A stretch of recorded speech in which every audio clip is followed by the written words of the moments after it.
This week on Arts InSight, mapping the history of the Third Ward. So we both did research on the site, and we collected imagery, some info of the restaurant, of the store, and of the apartment. Design and winemaking flow together. We hope this will be sustainable, and we have to figure out what that means. Live from your living room. We get a chance oftentimes before the people and actually get to know them. Soulful sounds and pastels. Art is a language of peace. It brings people together. I'm Ernie Manous, and it's time to get Arts InSight.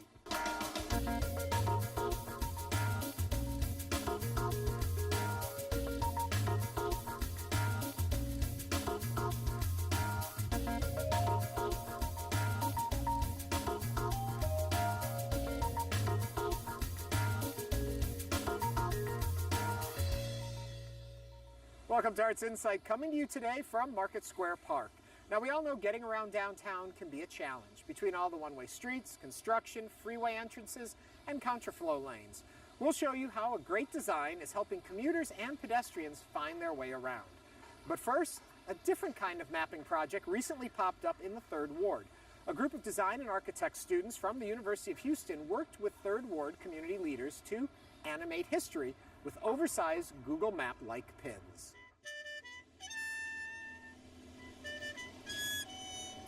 This is the historic Third Ward, one of the most significant places for African Americans in the city of Houston. It is the place of the oldest public park, the Emancipation Park, which was purchased for $800 by women and men who were enslaved.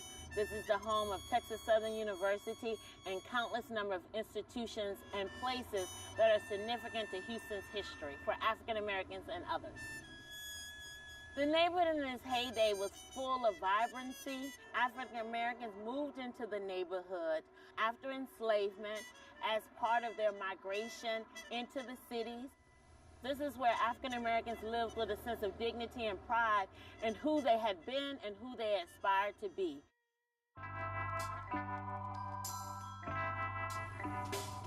Last fall, an arts group out of the Third Ward called Project Row Houses and the University of Houston College of Architecture invited us to collaborate on a project where we would impact the neighborhood with these public art projects.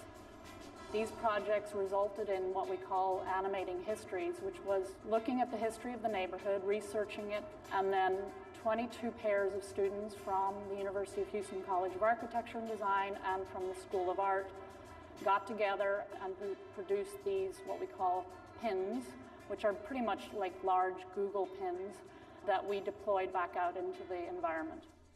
There we go, now you can actually see that. Our site was on the corner of Elgin and Dowling Streets, right across from Emancipation Park. So we both did research on the site, and we collected imagery, some info of the restaurant, of the store, and of the apartment. And there were several little buildings there. It used to be a very, very busy street, Dowling Street. Does it look good? We try to come up with a concept of trying to revive this vacant lot. I couldn't believe that there was a store slash apartment slash market all in this one little small space. And that wasn't even the only one. It was multiple along the street. This thing used to be really vivacious. And I don't know what happened. Well, what happened to Third Ward is what happened to African American communities throughout the country. One was the integration. So African Americans no longer were relegated to certain parts of the city, and they began to migrate to the suburbs and to other neighborhoods. Also, at the same time, a severe de-investment in African American communities began to happen. These pieces told a story that is now gone there. I mean, really, they told how people interacted, engaged, which is no longer in this strip does not have that. So when we put them out there, and it really told that story, and it animated just because we insisted that they were colorful, just because there was a lack of color there now, and it told a rich story about the sites. The reaction to the pins was really one of curiosity. Some of the business owners were curious about it in such a way that they came out and talked to the students, which was great, so they got a lot of good feedback from it. We are Not Just Donuts Bakery. We are located at the corner of Dowling and Gray here in 3rd Ward, Texas. We've been in business for 15 years. We know quite a few of our old-time customers who grew up in this area. About a block away was an old movie theater, and Rubenstein's was a store right next to the movie theater. This whole entire street, Dowling, was a haven for Black-owned businesses up and down this street. Now we see a lot of them have been torn down or went out of business. And that's where we come in. We want to be a part of this neighborhood to kind of revitalize this area with our business and help encourage other people to come in this area and open up their shop. I would like to see it go back to where it was a lot of still the hub for a lot of Black-owned businesses. A lot of diversity. I definitely love the diversity. We need that. That's what Houston is about, diversity. But we don't want to lose the history behind this area. This project was about animating the history of 3rd Ward, animating the history to remind the residents and the visitors of the rich cultural significance that 3rd Ward has held for the city and for the nation. And so we want to remind people as we move forward with our efforts for revitalization and bringing life back to Dowling, we're not hopeful for what 3rd Ward could be. We're hopeful for what 3rd Ward has always been. And so this project is about animating hope and giving people inspiration for the new and the future of 3rd Ward, which is the integration of the history and culture of African Americans, past, present, and future, into this wonderful neighborhood that I call home. You can find out more about the Animating History Project at uh.edu/architecture. We're back downtown where you might have noticed a few new signs and banners around here. The updates are part of a major wayfinding project that just wrapped up. And here to tell us all about it is the Director of Planning, Design, and Development for the Downtown District, Lonnie Hugaboon. Hello, Lonnie. Hi, Ernie. How are you? I am great. You know, welcome to Market Square again.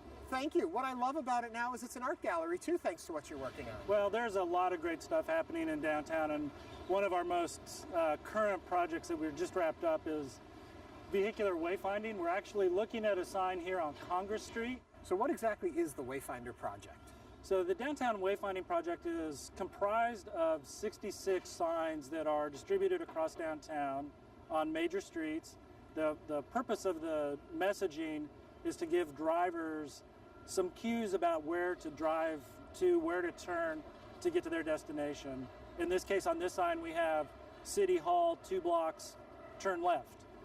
On the back side of the vehicular messaging system, though, is underutilized blank panel that when we did the project originally in 2000 and the refurbishment in 2015, we commissioned artists to help fill up this open real estate on the back sides of these signs.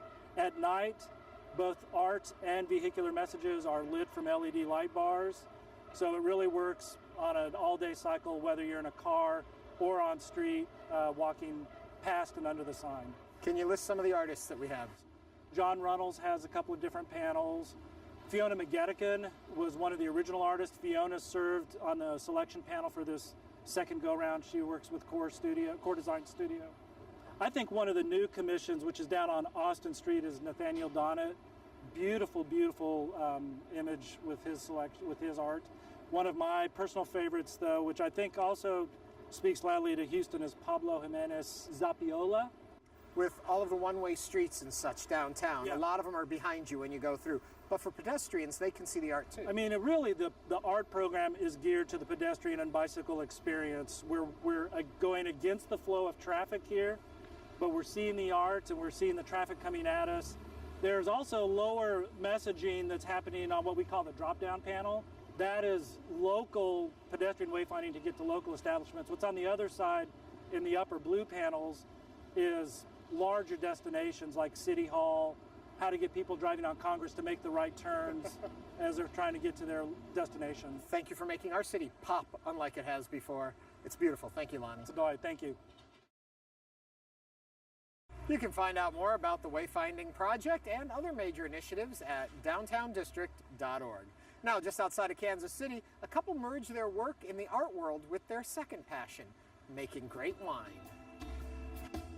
Meet Jerry Eisterhold. He holds a degree in design, photography, and agronomy. Was the 3rd best soil judge in the Big 8. and is the owner and lead designer of Eisterhold Associates, a museum exhibition design firm that has worked with everyone from the Universal Islands of Adventure Jurassic Park Discovery Center to the Rosa Parks Museum and countless others. When I started, there wasn't a school where you could go and study museum design. The quip I make is that it was all due to bad guidance counseling, that no one told you that you were supposed to get a job in what you were trained to do. In my naivete, thought you would get a job in something you thought you were interested in, figure it out. Fortunately, that paradigm has been a very successful one for Jerry. The mindset you start with is naivete and stupidity, because you don't know much about it.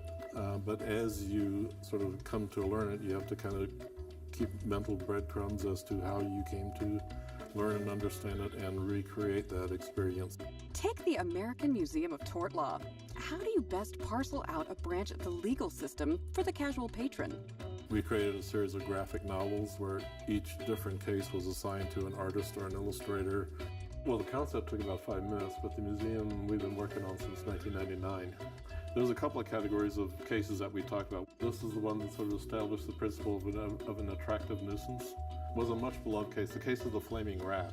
One of my favorites is not shown here, but it's the legal phrase is res ipsa loquitur, which means the thing speaks for itself. We try not to just do the same old design solution. That means you have to some extent, kind of think things through from first principles every time. Like, say, when the Johnson County Museum proposed moving the approximately 1,300 square foot all-electric house to a new home inside the old King Louis. Some of the issues that we're trying to solve at this very, very early stage is simply how people are going to move around in the exhibit, and generally how the content's going to be treated. And we're also trying to figure out a graphic treatment, because one of the things everyone assumes that history is sepia-toned. And, we're talking about the 50s and 60s when there was a lot of color. There was a lot of attraction to the suburbs back then. And we're trying to give people a sense of what it was like back then. You want to look at the trends that were happening in, say, transportation or education. And then whenever those trends were disrupted, what made that change happen? And was it an idea, a person, a technology, or what have you? And that gives you, those are little lessons that you can learn so that when you're thinking about when Johnson County is going in the future, where might those changes come from? I guess I would say that the field in general has been confusing enough that it's retained my attention, because you're always learning about a new topic. Jerry's other passion started when he found a book by famed viticulturist T.V. Munson. This is the vineyard. We are located here, so that I could also pursue, in the spare moments, this little experiment with Native American grapes. As a kid, growing up on a little farm, mid-Missouri, we were upstream on the Gasconade River from Herman. So, it's basically the German culture that says you have to make wine out of something. So we did, in that case, out of wild grapes, which I recall to this day were pretty good and better than the Manischewitz, etc., that you would, find at the store that was American. T.V. Munson bred grapes out of the Native American stock that was found in the Midwest. So out of that, he was growing hundreds of varieties. It's like in a bird book. Some have larger ranges and some smaller ranges. And Concord will grow everywhere, but that's not what we're really interested in. There are others that have much more restricted ranges, but they all overlap here. In this Little Dixie by the Missouri River, it's a relatively little warm node on the planet, and the soil is very mineral rich and deep and conducive to grape growing. So you put that together with the sort of missionary impulse that came out of doing museums for cultural definition. I figured these grapes also needed to have their say. This just seemed like an exploration in genetic diversity that needed to be undertaken, and I was in a position to do it. A notion which prompted the name Terravox, or Voice of the Land. And as most will attest, wine is best when properly paired. So too with Jerry.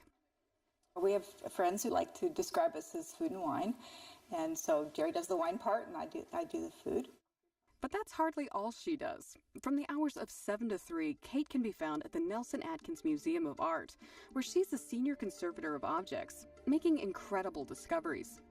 We were asked to clean off some of the corrosion products to reveal this gold surface, and so I very carefully under the microscope picked it off with a scalpel, and it sort of like removing rust. It's very hard to do, and you have to do it very carefully so you don't scratch the metal underneath.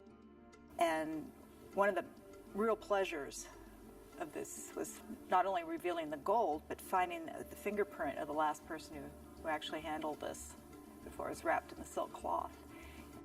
From burial antiquities to caring for an intricate 16th century altar. This is another one of my favorite projects. It's a shrine from India, and it had been in storage for so long that nobody quite remembered it. It was all in pieces, and the curator wanted to explore what we could do with it. I mean, is it possible to clean it? It was filthy. It looked brown. It was not at all interesting to look at. It took Kate and a colleague nearly 2 years to etch away the centuries of grime and reveal the dazzling handiwork beneath. But ironically, while Jerry and Kate's work both hinges in the museum scene, their approaches couldn't be further apart.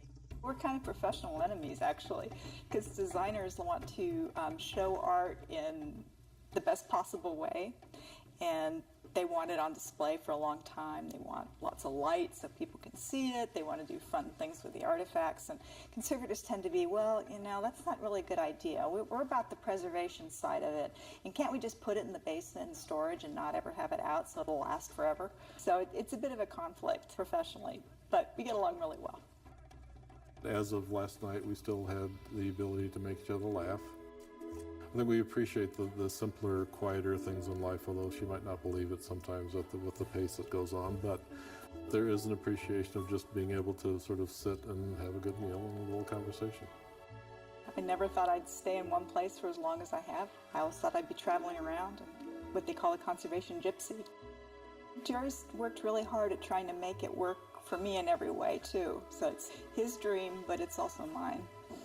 And as for the dream of American heritage grapes at Terravox, we hope this will be sustainable, and we have to figure out what that means. With vintages of 2 cases, it's not like we can, establish presence on a shelf in a retail outlet. So people have to be willing to come up here and explore along with us, and we'll either find those people or we'll go and make a nice lawn if this doesn't work out. Find out more at voxvineyards.com. Up next, the unique festival brings touring musicians literally into your living room, providing fans an up-close and personal experience.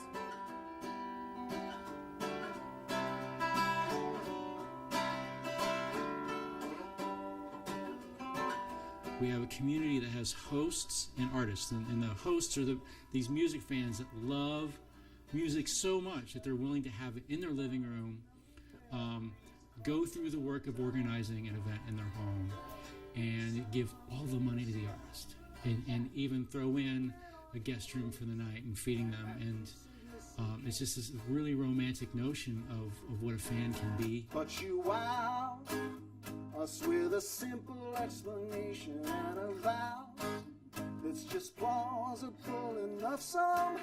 One of the great things is that the artists that participate in what Fran's doing, we make connections with each other, in addition to with the audiences.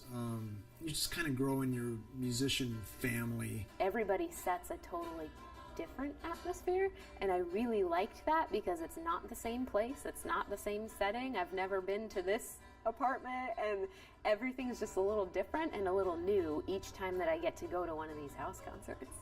As soon as I walked in tonight, I introduced myself to everybody that was there. If you go to another concert, you're not going to meet anyone. But this, you had to do it because you're in somebody's house. I think it's really important to get exposure to these singer-songwriters, so I'm happy that Fran is involved with that and that it's happening here. I love that talk. I even like that sexy walk when you groove. You get my heart a-tapping. I'm a good guy waiting for a bad girl to happen. I would have to say that this isn't quite glamorous or anything like that. I played because it was something to do in the house. My younger brother, 3 years, had the drum set. I didn't go out playing much, so I played his drum set. Then he got a guitar, I played his guitar. And it's just sort of what this particular nerd decided to do. Most artists, what we aspire to do is we want to sell records, but even more so than that, what we want to do is we want to have an audience. We dream about, going to, some hall and playing.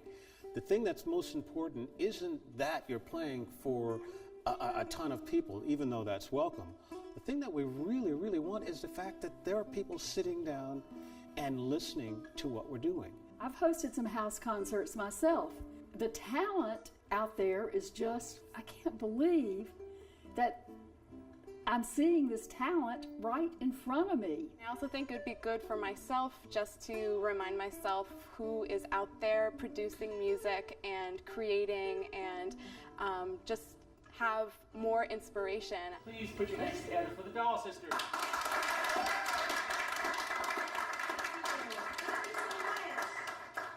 Thank you. Wow. I can tell you guys are going to be an awesome crowd already. I'm so excited to play some tunes for you. We are the Doll Sisters, and we want to make one thing clear. We are sisters. Our last name is Doll, and it is spelled D-O-L-L. It's not some stage name we came up with because we thought we were cute or something. We love performing in house concert settings because we get a chance oftentimes before the shows to interact with the people and actually get to know them. And then I think they feel more comfortable with listening to our music and actually more comfortable with listening to our original music because they've kind of gotten to know a little bit of who we are.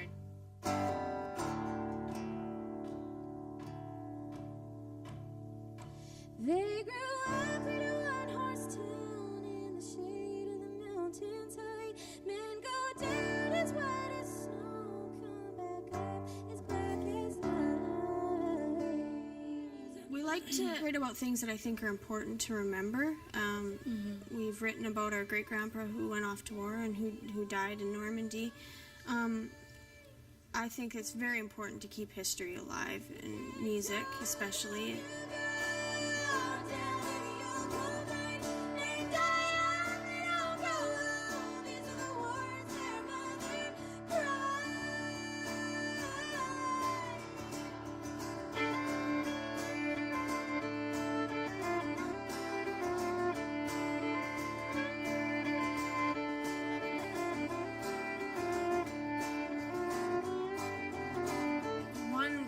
It's very helpful is when you're touring and you say can't fill a weeknight spot, a house concert can be a really good way to fill it because people can get their friends to come over. It's just like a party and you get to sit and play for people. And it's a way to fill a spot that you might not otherwise fill in a tour. The other thing about this festival that's really amazing is that it's very practical for us as musicians because the people that are hosting the house concerts oftentimes host the musicians as well. House concerts go way back to classical music. Mozart did house concerts. Now it's this wonderful tradition that anybody can do. You don't have to have a lot of money to put one of these on. And instead of writing a $10,000 check to the orchestra, you take in an artist in your home.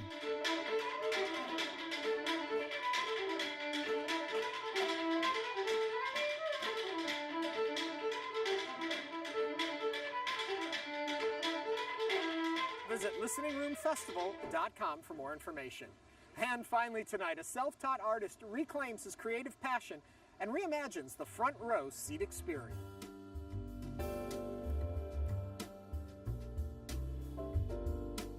I've been drawing basically all my life. Started out drawing cowboys and Indians, as a kid.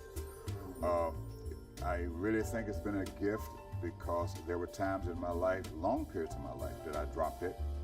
And every time I pick up a pencil and a pad, the talent was there. So I'm sure it was a God's gift talent. When I should have gone to school, I didn't. I had a chance to go to one of the biggest art schools back in the 60s when I was overseas in London, England. Of course, I didn't. And after I retired, I was still drawing, but believe it or not, I didn't start painting until about 5-6 years ago. I'm basically self-taught. I took a couple classes at the local college, and pastel is my favorite. I tried oil, I tried everything, every other media, but the pastel just seemed to be me. Now, the shades of gray, which you see in most of my paintings are now, I was drawn to that after a trip to New Orleans, and happened to see an artist that worked in black, whites, and grays. I was stunned. I tried it and I loved it. And of course I like color too. I guess everything's experimental with me. We came from down south, and the first thing I do in any new place I go is check out the galleries. So we walked in the Artist Collaborative, and of course I wanted to brag that I was an artist. So they gave me a form to fill out, and I was to be juried in. I had just started to promote my work. I had been in a couple of galleries. There wasn't a lot of traffic. I won a couple of prizes, and I just hadn't really got my feet off the ground. But when I got here and was able to join Artist Collaborative, everything just took off. And I just feel that people are getting to know who I am. Customers come in, whether it's their first time or whether it's, we definitely get a lot of repeats. People are coming from around the world. And from what I understand, it's getting bigger. The gallery just wrapped their arms around me and said, hey, you know, we love your work. And so far, it's been beautiful. I think art is important to the community because being a part of something that's part of this community, they come in, it's something to share with the whole world. You know, everywhere I go, you know, I got to pull out my card and, you know, with a big smile. I'm an artist, you know, and I belong to Artist Collaborative, you know, and I found out having galleries and having art is a language of peace. It brings people together, especially to me. It gives me peace of mind. It's my passion. After you get a certain into retirement age, you know, they say, well, you know, I don't want to retire because I got nothing to do and blah, blah, blah, blah. But I'm not retired. You know, I still have something to do, and it keeps me out of trouble.